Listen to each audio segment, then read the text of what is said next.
Good morning, everyone. Welcome to the Agroforestry in Action webinar series. My name is Gregory Ormsby-Maury, the Education and Outreach Coordinator with the Center for Agroforestry at the University of Missouri. This is an ongoing webinar series we host approximately monthly. Today's presentation is with Naresh Thevathasan from the University of Guelph, Ontario.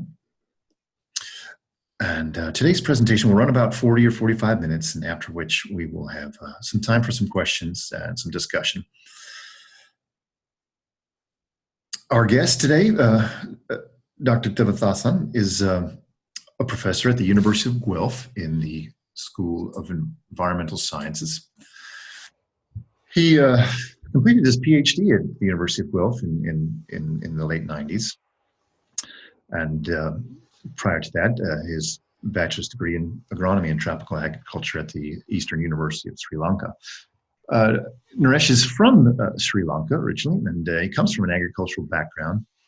And while working there back in the 80s with some Sri Lankan government programs, developed a really deep interest in tree-based intercropping and began his focus on diversification of agricultural systems, and came to develop a strong interest in agroforestry. So his current research focuses mainly on carbon sequestration and nutrient cycling dynamics in temperate agroforestry systems, as well as in purpose-grown biomass crops research and development. He has numerous affiliations across Canada and in Ghana. Some of his current ongoing research projects include soil carbon sequestration in woody and herbaceous bioenergy crop production systems in Ontario, agroforestry land use for greenhouse gas mitigation, other research projects with soil carbon and biomass crops. He's also had some ongoing work in Ghana, and that will be the topic of today's presentation. With Andrew Gordon, Naresh had a very long running agroforestry alley cropping research there in Guelph. Unfortunately, that has come to an end, those plots. That was a source of some great work over the years. So today, we are going to hear from Dr. Thevathasan on food security through agroforestry land-use systems, the title of today's presentation, a case study from Ghana. So with that, I'm going to hand things over to Naresh. Naresh, are you there? Yes, Gregory, thank you very much for that introduction. My sincere thanks to you, Gregory, for giving me this opportunity to make the presentations, and also greetings to all who have signed in to the webinar series. Greetings to you all from the University of Guelph. As you all can see from my title slide, the title of my presentation is going to be on food security through agroforestry land-use systems, a case study from Ghana in West Africa. The project outcomes that I will be presenting during this presentation stems from a project Andy and myself, we ran from 2007 to 2014 in collaboration with Kwame Nkrumah University of Science and Technology in Kumasi, Ghana, where we targeted 6 communities, and we introduced agroforestry technologies in 6 communities to a total household of 1,845 household, and we brought them to food security. So I will be highlighting the activities and land use changes that we made in order to bring food security. The question, before I go into my presentation further, I would like to lay the foundation for my presentation. Why food security? If you look at the statistics, there are about 500 million smallholder farms in the world. And most of these farms are situated in Africa, in Asia, and in Latin America. This graph that you are seeing now got from FAO in the recent field study report published in 2018, where it says that the food insecurity is on the rise, especially in Africa. and in Latin America or South America, and is somewhat stabilized in Asia.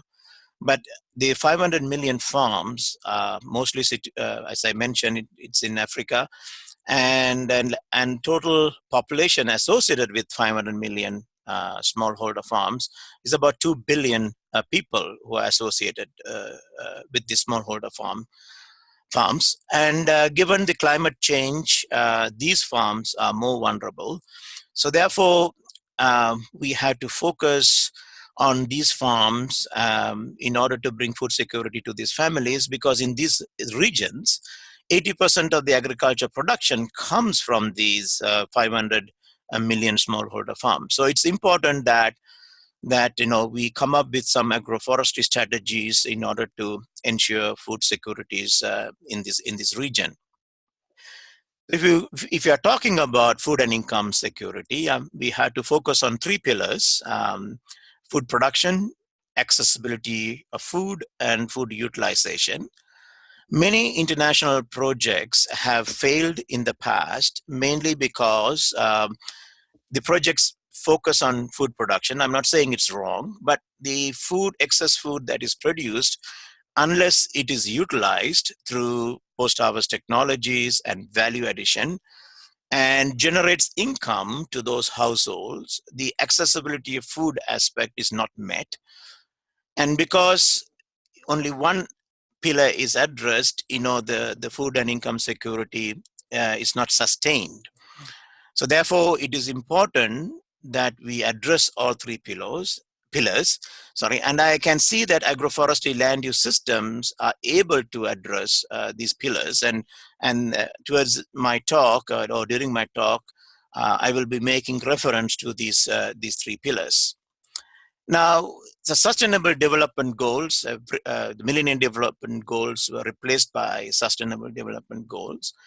And if you look at Goal 1 and 2, is no poverty and zero hunger.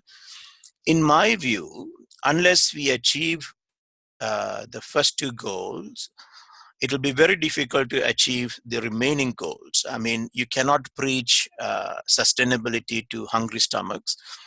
And achieving good health and well-being and quality education all depends on the disposable income of the household. So unless we increase disposable income through agriculture and agroforestry commodity value addition, it will be difficult to achieve no poverty and zero hunger. Now, if you look at the number one, poverty, the fact still remains that the chronic hunger or food insecurity is on the rise, and the latest statistics shows that 821 million people out there who are still experiencing chronic hunger. And the main aspect the Sustainable Development Goal group or UN group has identified as the accessibility to the food, the household income and accessibility to the food. So household income becomes a very important aspect that we need to consider when we design agroforestry land use systems. And because agroforestry land use systems provides avenues for diversification and also for income diversification, it directly contributes to the Sustainable Development Goal and 1 and 2. Now, if you look at achieving zero hunger and ending poverty by 2030, the Sustainable Development Goal, or UN, has put forward certain measures. They are saying that there should be a combination of investments in social protection, like school feeding program, cash transfer towards community-based agri-investments, healthcare, education, etc. And also, there should be more investment in pro-poor development towards enhancing rural employment to enhance income and prevent urban migration. Now, in Africa, urban migration is also a big issue. And as you can see the statistics here, by 2030, half of the globe Africans are expected to migrate to urban cities, looking for greener pastures. And investing on rural development can provide employment employment opportunities to about 12 to 18 million young Africans. But if you look at the cost associated with these proposed infrastructure development, it's about US dollar 265 billion per year. And the UN is requesting that amount of money between 2016 to 2030 in an annual basis, which is equivalent to about 0.31% of the global gross domestic product, or GDP. So the cost associated with the achieving the sustainable development goal is high. And I think agroforestry practices can contribute or act as catalyst to contributing to sustainable development goal by considering some alternative approaches. And these approaches I'm putting forward from our own experience, derived from this project and also past projects. We have had projects in Nepal and East African countries. So I put some points together as to what we can do as agroforesters to contribute to Sustainable Development Goals 1 and 2. I think we had to move away from a charitable model to a market-based model to achieve food and income security in rural poor households. And what do I mean by charitable model and market-based model is that if you look at the field report in 2016, International Fund for Agriculture Development, about $35 billion per year is spent in African countries towards importing food. But if we can invest the $35 billion to promote agroforestry land-use systems and to initiate infrastructure developments for commodity value addition, both from the tree component and also from the crop components within the respective communities in a small scale as cottage industries, I think we could move away from the charitable model and to a market-based model. Now, I'm not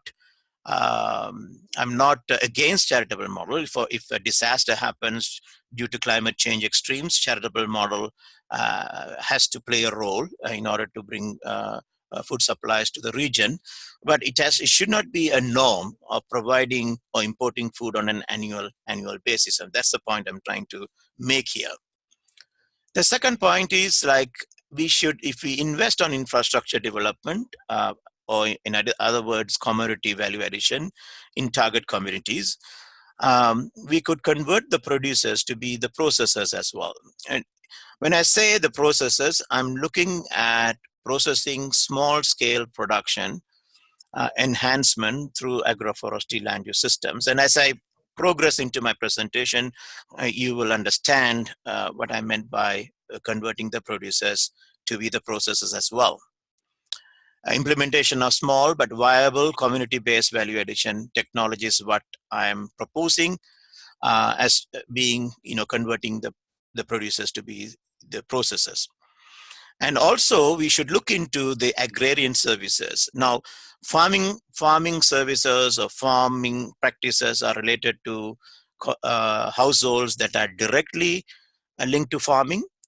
But agrarian services are the services linked to agriculture, but the households do not participate in direct agricultural practices.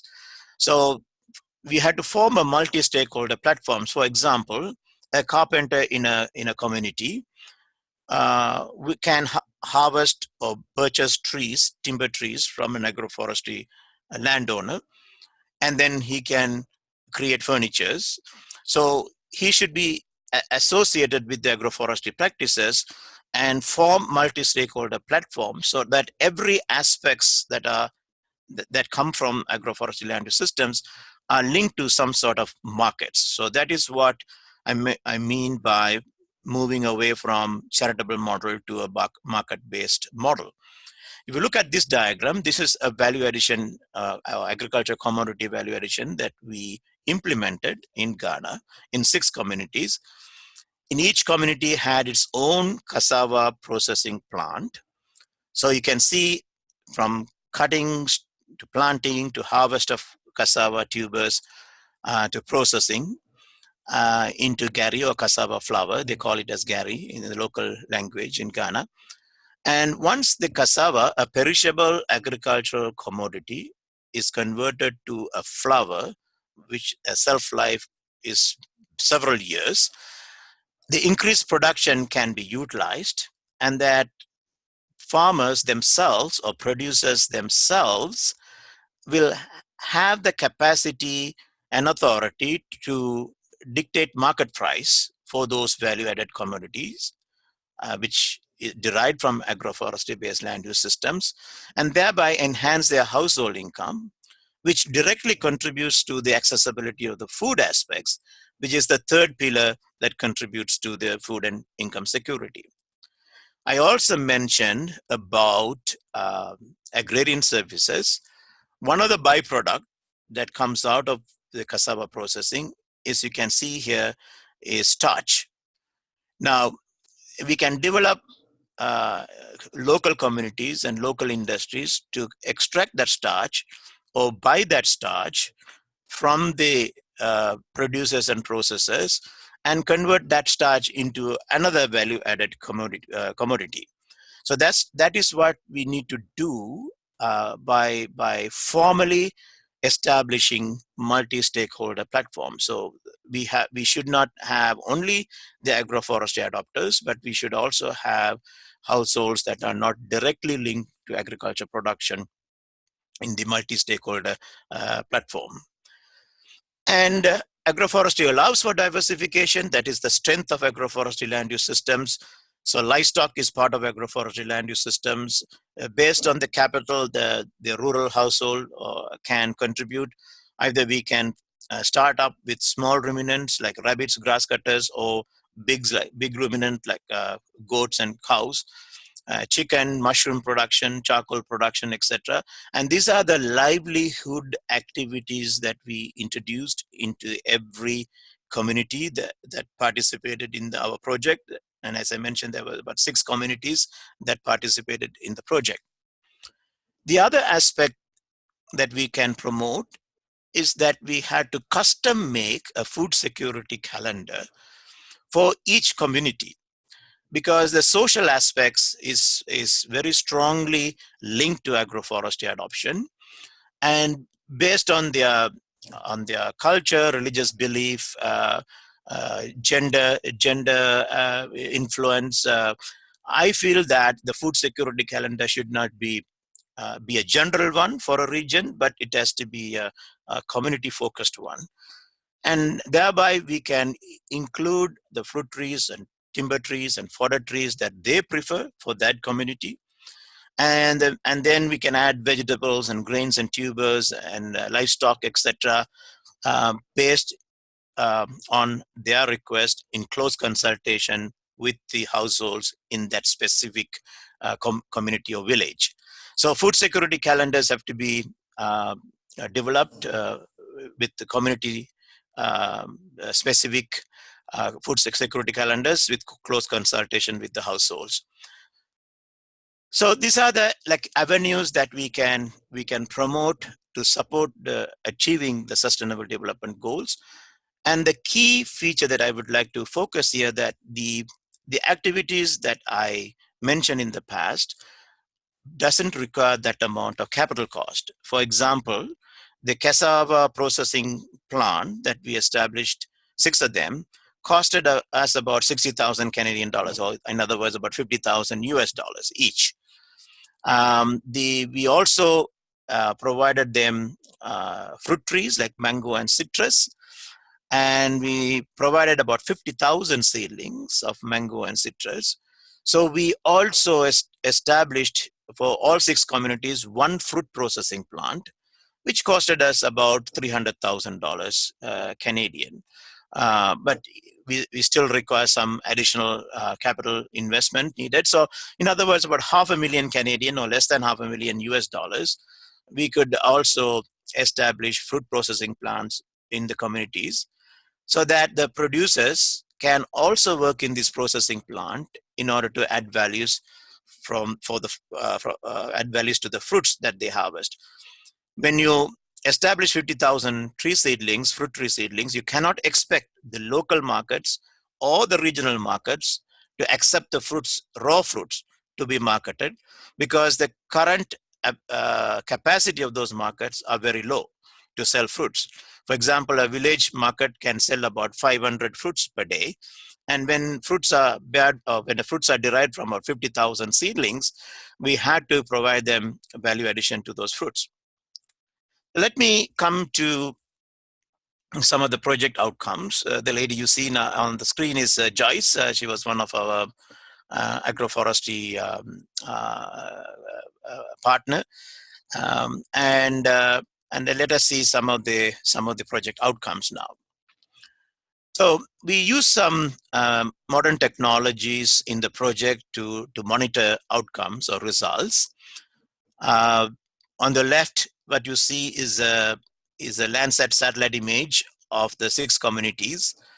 And the yellow patches are the grassland, green there's a cane forest in this area, is a forest reserved area.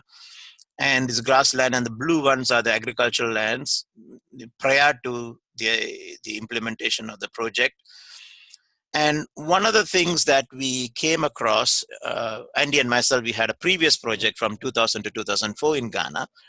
And what happened was during the dry season, man-made forest fires occur. And in our previous project, forest fire came and destroyed all our tree seedlings planting in the respective communities. So before we started this project, when we did a fire risk model, and when we looked at the fire risk model, all the communities that we picked for the project implementation, the fire risk was very high in those communities. So first and foremost, before we made any investments, we made sure that the community members, especially school children, because most of the school children, they leave school after grade 8, and invariably they end up in farming. So we focused on training, fire prevention training in schools, and that really contributed to reduction, a significant reduction in forest fire frequencies. And then you can use satellite images and GIS technologies to come up with this type of risk model and come up with avenues or solutions to reduce the risk. So in this slide, you will see some of the farms. So we use the GIS technology to map all the farms that receive trees, fodder trees or timber trees or fruit trees, so that we could monitor outcomes from each individual farms, and we can have a database. Reason being is that if any one of you have a project in Ghana, and if you want to go back to these communities, at least we can help with all this data, so that we can follow up on these communities to see the impact, assess the impact, because the project has ended, and this is a good time, 4 years after project is ended, to assess the impact on community health or household health, educational level, which contributes to other sustainable development goals, as we saw earlier. We also provided fruit trees to every household. The reason being is that these plantings were known as household plantings. Just when they get weather extremes, especially dry weather, they have access to water at the household level, and thereby these trees can get irrigated and produce an additional revenue and a food source for them, even in a very dry year. So that was the reason or justification behind providing fruit trees at the household levels. And what you see are some of the fruit trees locations, and then the next slide you can see for each fruit tree we had a GPS coordinate. Idea was to follow up and then get more crowdfunding. Apparently, if you have a camera fixed, you can get people to buy a tree seedling from Canada or from US and provide them to be planted, and they can view the tree and the fruits, etc., from their own bedrooms through live web telecast. We couldn't do that because the project ended, but at least we set the baseline, and GPS coordinates are there in order to develop that technology. So we can see another farm with intercropping with fruit trees, especially mango trees. And we provided tree seedlings based on what the community member or the landowner wanted. We did not give any trees based on our vision want, because that doesn't contribute to sustainable management of the tree. You can see a photograph of where community members themselves are working. So they get revenue from two sources. They get revenue by selling the fruits to their own factory, and then they get revenue from working in the factory. So again, it contributes to more household income, which is essential to address the three pillars of food security and to progress towards the other sustainable development goals like household health and education, etc. We also provided them woodlots, because from our baseline survey, we found out that majority of them, almost 100% of them, were utilizing either firewood or charcoal for their cooking needs. And because they didn't have a source of firewood from their communities, they often went into the forest reserve. I showed you all in the north west corner, and then started felling. They cut trees in the forest reserve, and thereby deforestation was occurring. So we planted them, gave them woodlots, and the way we designed that, we took the energy need for a year for each community, and we doubled that energy need, and we calculated the land area that we required to plant trees. And some of the trees were teak trees, because teak trees have resistance to fire. So even if a fire comes through, teak trees will come up. They don't. We don't have to replant those trees. They sprout from their root systems. And we block planted the similar area every year for 4 years, so that when we finished planting the last block, the first block was ready for harvest. And then we design specialized charcoal kilns for them to avoid them utilizing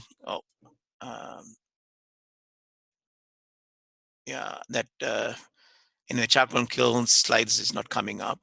But anyway, so we designed charcoal kilns so that the conversion from dry wood to charcoal conversion was about 60 to 65%. The traditional way of utilizing charcoal was to dig a pit and put an aluminum sheet and put the soil on top.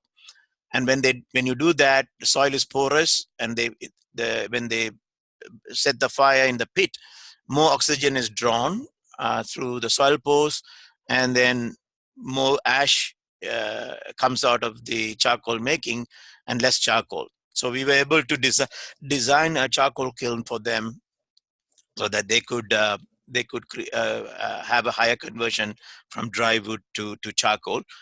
So not only we provided the energy need for them in a sustainable manner, but the excess charcoal they sold along the roadside to obtain additional revenue at the household level. So that also contributed to an additional revenue to the household, again directly from an agroforestry point of view.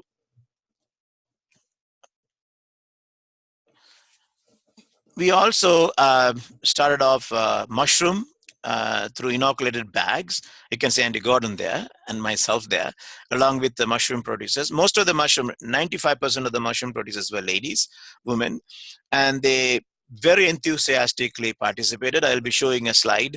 For the first time, they were owning bank accounts, and you will see a dance where they are holding their bank books and dancing.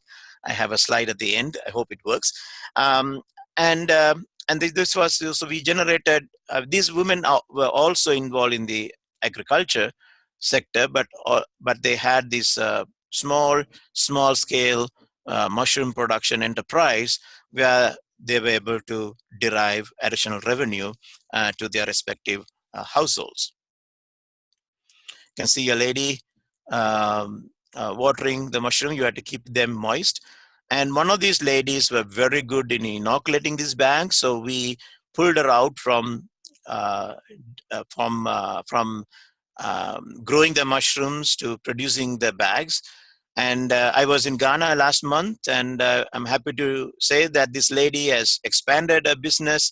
She has bought a truck, and she still produces mushroom and provides bags to the other ladies who buy bags from her. Once the bag is inoculated, they can harvest mushrooms for about 2 to 3 months. And then they give the bags back, and she can utilize the substrate and recycle them to inoculate new bags. And mushroom enterprise is still going on in the community. So let's look at some of the project results. So, I mean, we did an average, surveyed all mushroom producers, and we came up with some average numbers. And you can see that, it's a female mushroom grower. She was 44 years.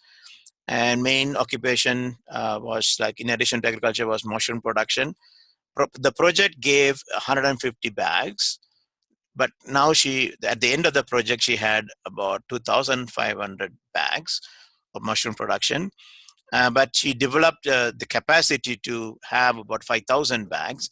And you can see how from 150 bags, she has gone to 5,000 bags.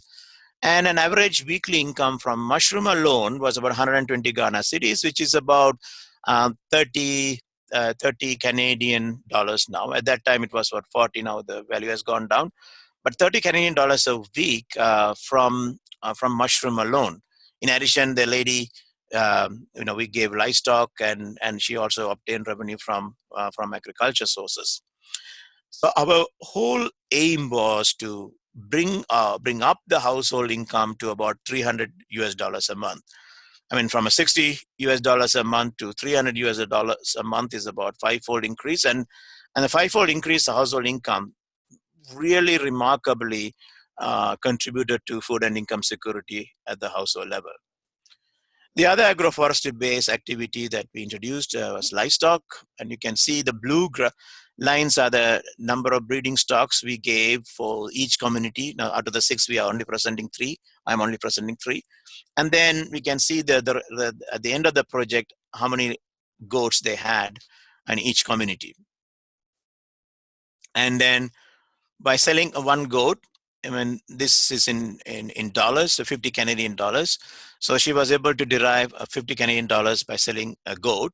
But she got 3, she sold 8, she consumed 3, and she currently has a stock of 15 goats. And at the rate of $50 a goat, I mean, that's a significant amount of household income to a rural community in Ghana. Depending on the capacities, some members could not maintain a goat, so we gave them small ruminant like grass cutter.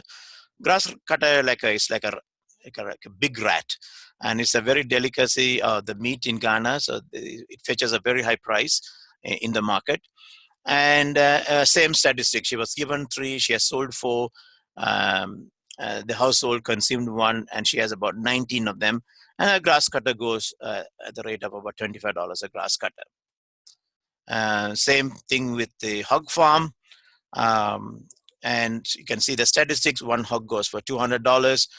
Last month, as I said, I met a lady who joined the project in 2015.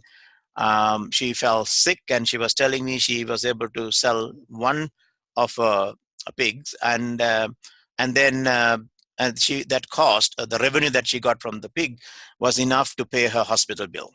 So now you can see how it is linking to household health aspects, which is the third sustainable development goal.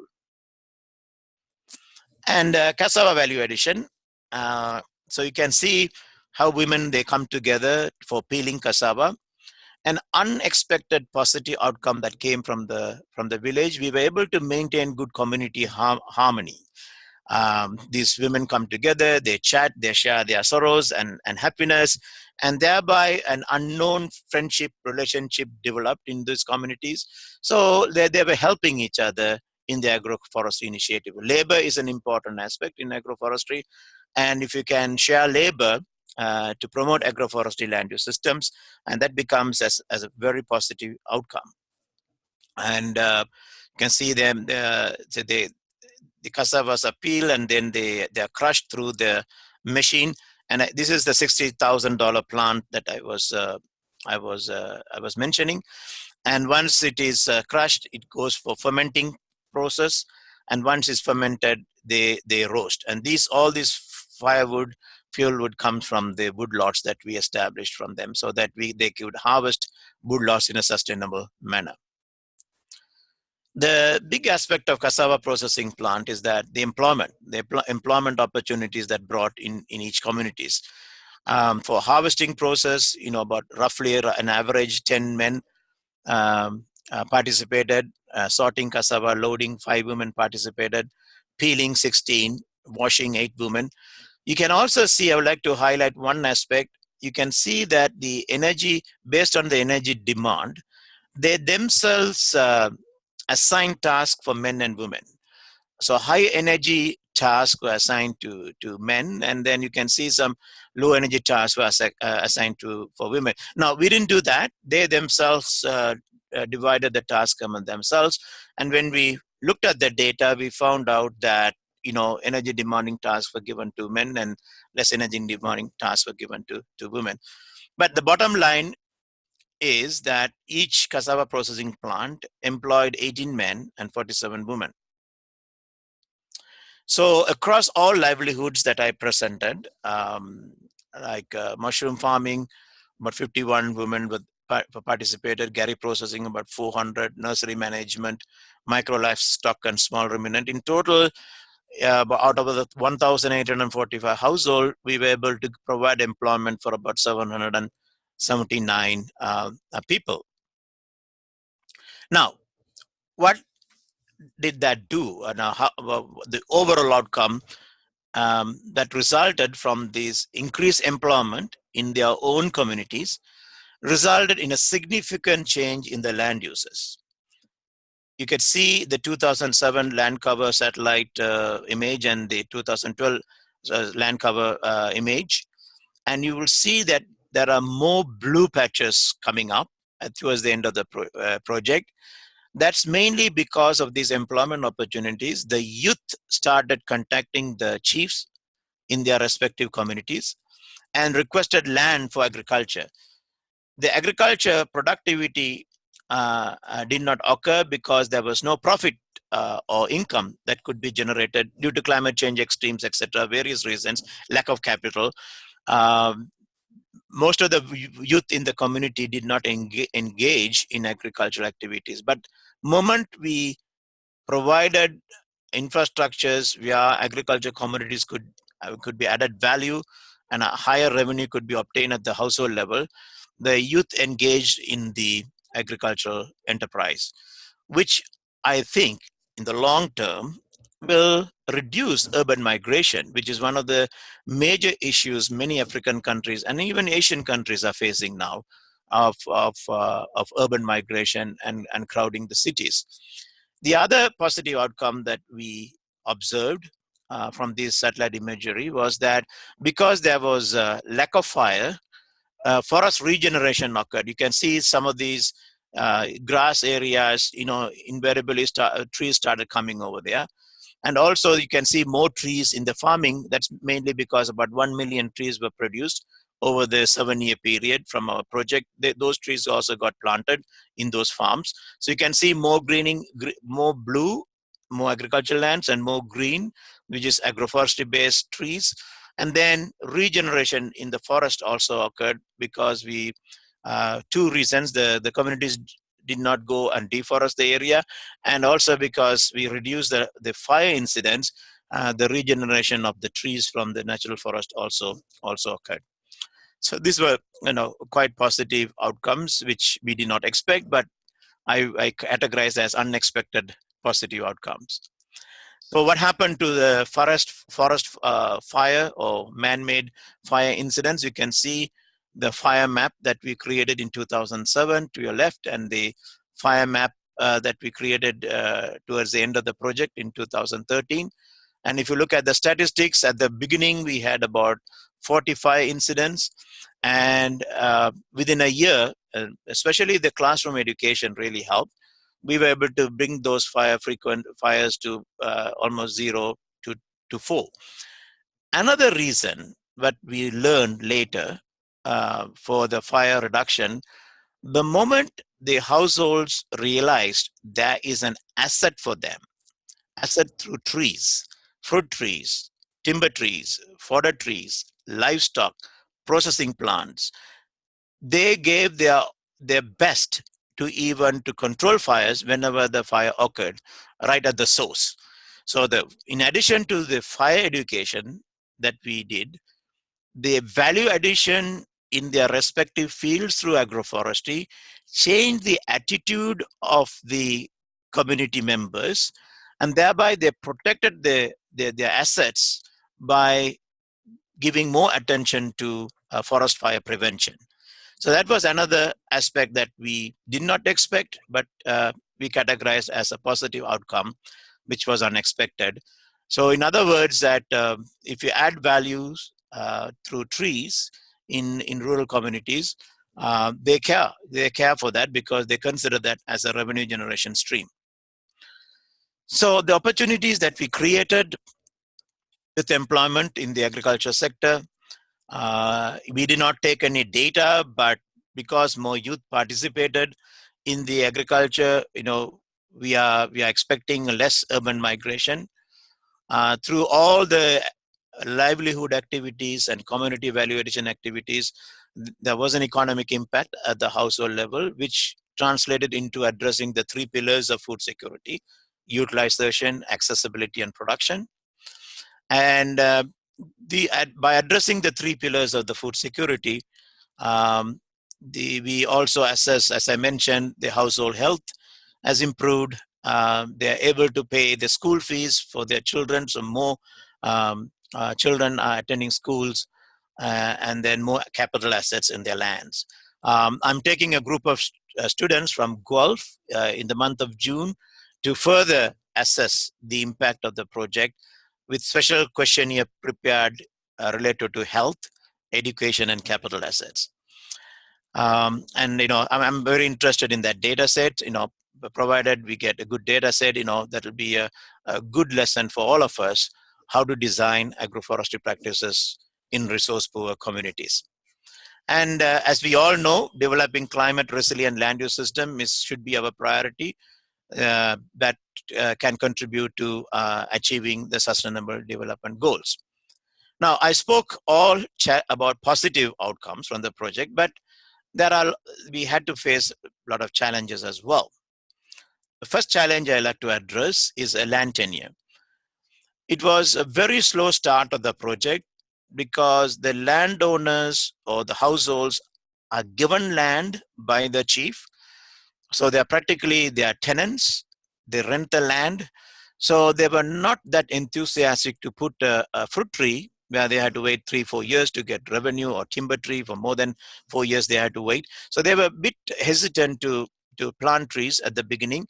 That's why we had to develop the livelihood activities like small ruminants, goat rearing, mushroom production, charcoal production, income generation activities, in order for them to attract, to plant more trees in their lands. So the land tenure is an issue, and we need to address that. And then currently we are seeing, because they rent the land from the chief expects or demands certain profit sharing from his community members.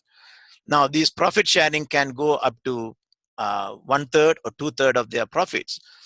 And this collection is made, or the profit is shared with the chief, with the expectation that the chief will invest back into the communities when the machine breaks, or when there's a calamity or fire. The chief will invest back into the communities. But we see that is not happening in some communities, and we are now currently trying to educate the chief in order to invest. When I went last month, I think 2 of the Gary processing plants were not working. The machine broke as any other machine, and the community chief did not invest repairing the machine. So we are facing some challenges on that. Food safety issues, they are trained, but we need to come up with very rigid food safety measures. So if we want to expand marketing of Gary, like there's a company interested in Toronto to to import Gary from our project communities so that they can label them as a community supported project.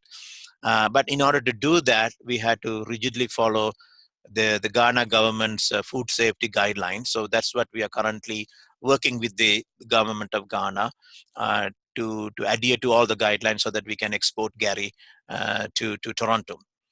And of course, the market access, and the community members don't have education to that level to access market. So they need some assistance, and we were providing that assistance to some of the young graduates who are graduating from Kwame Nkrumah University of Science and Technology with the business management degrees. So these are the few challenges that we are currently addressing or came up. So I thought I will put this slide so that you all are aware, we are all aware that these are the type of challenges that we might face.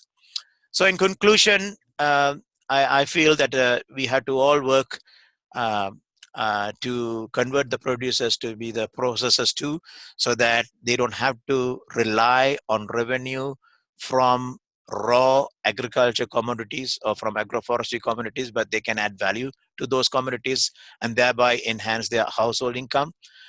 Increased food production will result in enhanced household income generation, which will contribute directly to another pillar of the food security with accessibility to the food. And developing infrastructures also contribute to utilization of the food. Household income can be generated through diverse agroforestry activities, as I mentioned. And in combination, all the above process will then should contribute to Sustainable Development Goal 1 and 2, and as well as address the 3 pillars of food security, moving away from a charitable model to a market-based model. So this is our Gary processing ladies. Sorry, mushroom production ladies, and you can see they are holding in their hands their bank books, and this is the first time they ever own a bank account. So that was I thought it was worthwhile putting that slide. And finally, thank you very much for signing in to this webinar presentation. And this is how our university looks like in the fall. Thank you. Thank you, Naresh, for the presentation and for everyone for joining us. We do have some time for some questions or discussion. Now, I would ask the patience of our participants. We are using a new platform, and so the Q&A process might, we need to practice things here, get it right. So in the meantime, if participants have a question, if you would please, either 2 ways to go about it. Drop your cursor down to the bottom and see that menu, and you see the chat icon. Click on that chat and you can join us in the chat box and send any questions in through a chat. In the participant list or near your name, you may also be able to see an icon where you can raise your hand.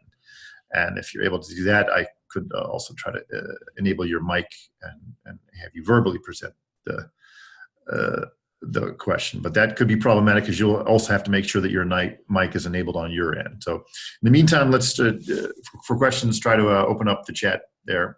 Take your cursor down to the bottom. You'll see a menu. Click on the chat box and join us in the chat. So while, Naresh, while we're waiting for some questions to come in, yes, I'll maybe start with a few questions. Right. I'm interested to know, in that context, again, you worked in a total of 6 locations, and so of limited scale, but and you worked with a few value-added products or processing, mostly the Gary. But I'm wondering how much potential for other value-added processing you think there or similar locations or contexts in Ghana, whether it's, say, from the mushroom growing, say, dried mushrooms or processing dried mushrooms into some kind of prepared product, like a soup mix or something. Of course, it would have to depend on the availability of local are the markets to support this processing? Or with this fruits that were being planted, how much potential for processing or value-added products from fruit? Or even with the cassava, that gari, could that then be processed into other higher value-added products like biscuits, chips, and things? And whether you had much discussion on that or activity on that, or where you think there would be much potential in that location for that? Yeah, that's a good question, Gregory. Great potential. Now, for example, currently they are not utilizing the starch. There's lots of starch that comes in the processing of gari. Now, that starch can be extracted and be used in the food industry a lot, and not only the food industry and other industries. So that opportunity is still open. Now, another challenge is that we expect, we work closely with government extension, agriculture department extension people, and we show them the potentials and unlimited potential that they can contribute to support these value chains. And sometimes it's unfortunate that they don't follow up, but still the starch extraction can be done. Now the mango processing, Ghana is a tropical country. Currently they are making so that one thing, the university, Kwame Nkrumah University of Science and Technology, and hats off to them, they did some extra investment. They put in another $100,000, $200,000, I think, and then now they are bottling. They're bottling mango juice, pineapple juice, and also they are processing ginger for industries, food industries. So we designed for mango and citrus, but they bought additional machineries and they are expanded for pineapple and for ginger. So which is great, and that's another revenue. And mushroom. Another thing is what we saw during the project, when there was a gold rush in that region. Overnight, every week there were new motels and hotels were opening up. A lot of foreigners were coming in. And mushroom sale they came, the hotels sent their own people to the doorsteps of the community members, and by 8 o'clock in the morning all mushrooms were sold. So if you want to get a mushroom, you had to make reservation, or make prior order. So that was good. So Agroforestry, but then it's quite early to harvest trees and develop timber market, but that's what I mentioned about multi-stakeholder platform. The carpentry industry can be enhanced, provided we have a well-planned, marketable timber, value addition avenue. So all these aspects. One aspect that we didn't address is honeybees. We could include that component into the current existing agroforestry land use systems, which can also contribute an additional source of revenue. And these revenues are practically, insurance protection against climate extremes for them. And so these are the few things I can think of right off my head now. Sure. Yeah, that's certainly an area of interest, and certainly an area of interest to me. We could explore more, but I did have a follow-up question, but I'm going to hold it. It was about the charcoal kilns, but let's hold that as we see some questions coming in, and let's try to respond to some of the questions that have come in, Naresh. I don't see from the chat box there. Maybe we'll start off with first question from Bob. And asks about the cassava mills generating enough income to be self-sustaining. And he comments, if not, is that part of the longer-term plan? So the profitability or self-sufficiency economically of the cassava mills. Yes, that's a long. We have not developed that stream yet. But we have sort of informally formed a multi-stakeholder platform. Because there are a certain number of trees can be harvested from the forest reserve that I mentioned, Tain Forest. So we have sort of formed a few groups of carpenters to work closely with the Forestry Commission over there in order to derive timber from the forest reserve. Right. Well, perhaps we can move down through some of these questions. H.D. Hilton asks about the plant list. Is there a complete plant list of what was planted? Is that available? Yeah. All the tree seedlings that we raised from the nursery, about 1 million trees, we have a plant list. Yeah. And then also when we developed the tree nurseries, we developed in such a way that we got orders from the Forestry Commission as well. At that time, there was a government policy greening Ghana, so the Forestry Commission could not produce the number of trees or meet the demand for the trees. So we produced some trees, and we again gave that ownership to the households to maintain or communities to maintain the tree seedling nurseries and to get revenue. So that was also done. But we have a plant list, a tree list. Thank you. Yeah, thanks for that question. Another question is coming in from Pham Thuong, who asks about the role of the private sector and what is the role of the private sector in developing agroforestry in these communities? Yeah, I mean, we brought the private sector mainly to purchase the value-added product. We like the private sector to make some investments into the communities, which did not happen. But at least we wanted them to have a long-term contract or relationship with these communities that were producing curry and mushroom, to purchase from these households. Now, mushroom enterprise is still working well because of the hotels. The hotel industry is close by, and all the mushrooms they are currently producing are sold almost on a daily basis. So that's where the private sector is working, mainly because of the hotel industry over there, and also the excess mushroom are being sold in the market as well. For the Gary, we wanted them to provide some inputs, like agricultural inputs, to them and then to purchase Gary from them. That did not materialize. Mainly in the Gary processing, you had to be very careful in the fermentation process, because if you ferment the cassava paste, less or more, the taste varies. It's exactly like processing tea. And the moment the taste, the palatability of the cassava flour reduces, the private sector did not buy them from them. So because of that, we had some challenges. But private sector is now willing to invest into the fruit processing plant. They are willing to take over from the university to put some investment in, because they have seen all these trees are bearing. Last month when I was there, all these fruit trees are bearing fruits now, and they are very keen to partner with the university, with the Kwame Nkrumah University of Science and Technology, to get into the fruit processing aspect of the project. Right. Well, we still might. We've come to the hour here. Maybe if for those who want to stay with us for a few more minutes, there's a few more questions in the queue that we could continue. Yeah, about I see the land tenureship. Right, Ute's question about land tenure and how participants were motivated to plant when they did not own the trees or the land. Yeah, so my quick answer for that is you have to show them income generation. I mean, they did not.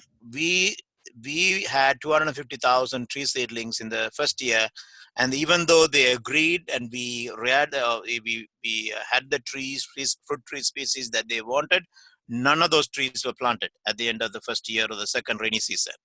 And we had to provide income generation activities like the livestock, and we told them that those who plant the trees, the fruit trees, will, and then if they can rear the trees for up to the end of rainy season, up to I think 2 feet tall or 3 feet tall, we will provide them with livestock. So practically we had to show some carrots of income generation, carrots, asset building in their household for them to plant trees. And that barrier was mainly due to land tenure, because they were not willing to plant trees, because the chief can ask them to vacate the land after they plant the trees, so they didn't want to put the effort towards planting trees. But the moment they saw some income generation activities promised by the project to their household, they started taking tree seedlings and planting them in their respective farms. Right. Yeah. So in other words, how to overcome land tenure issue, I think we had to show some carrots. Some kind of incentive, some kind of incentive. Yeah. Yeah. Well, maybe we might close things out, Naresh, with the final question in the queue there from Robert Borak about whether the farmer communities are supported by Ghana policymakers and the long-term strategies to help them sustain some of the outcomes or achieved effects from these activities. If you can see that question there in the queue. Yeah, yeah. I mean, uh, this is what we expected. The MOFA, Ministry of Agriculture, will step in and look at because what we have done in the 6 communities it addresses their core rural and economic development policy of Ghana, and we expected the government of Ghana to jump in and then take the ownership of the project and help the communities, um, which is not happening at the pace that we would like to see. But because these activities are generating income, the household themselves are maintaining, and then but we hope that the government extension personnel realize the importance of this project and then try to maintain them, but not only try to maintain them, but we would like them to duplicate this type of model to other regions of Ghana, especially the upper west and the north, where dry season farming is affected if they get a dry season. And this is where the more climate resilient land use systems like agroforestry can play a major role. But we are not seeing that yet from the government point of view. All right. Well, I think we've, those are all the questions that have come in. Naresh, I did have maybe one follow-up, final question before we close out for you, and that was turning back to the charcoal kiln. So the charcoal kilns were brought in to help improve the efficiency of that process. And I'm wondering, and I'm sorry if I maybe missed this in the presentation, to what extent that was linked back to the agroforestry systems and the prospect of sourcing some of the feedstock from the agroforestry systems for the kilns, whether from thinnings or prunings or through short rotation woody crops. Yeah, the agroforestry trees, since they were planted, during the project, they were not that big to contribute. So that's why we developed the woodlots with fast-growing tree species, so that in 4 years we were able to get them up to about 5 inches diameter, so that they could harvest and start the charcoal making. Now we did not plant any fuel wood trees in their farms because the farm holdings were small, like they are like half an acre to 1 acre. And then because we thought we got some land from the chiefs and developing the woodlot area purely for to supply fuel wood would be sufficient rather than occupying the agricultural land area to grow fuel wood. So we wanted to maximize income generation potentials in the agricultural lands, like introducing mango and citrus trees and fodder trees for livestock, high value trees in their land, and then maintain the fuel wood production in the woodlot area. Right. But it's a very short rotation, 4 to 6 year rotation. Yeah. 4-year rotation. Yeah. Yeah, 4-year rotation. Well, thank you, Naresh, and thank you so much for that your presentation and sharing with us some of the work carried on in Ghana. I want to thank everyone for joining us, all the participants who joined us today. Again, this has been a presentation in the Agroforestry in Action webinar series, a production of the University of Missouri Center for Agroforestry.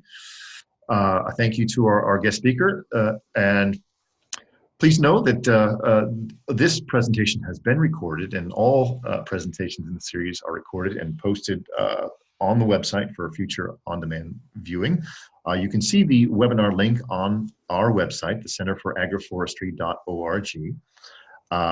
There is not a webinar scheduled in April, but we do have other presentations coming up in May and June. Get back to the webinar schedule. And well, thank you very much to everyone, and see you next.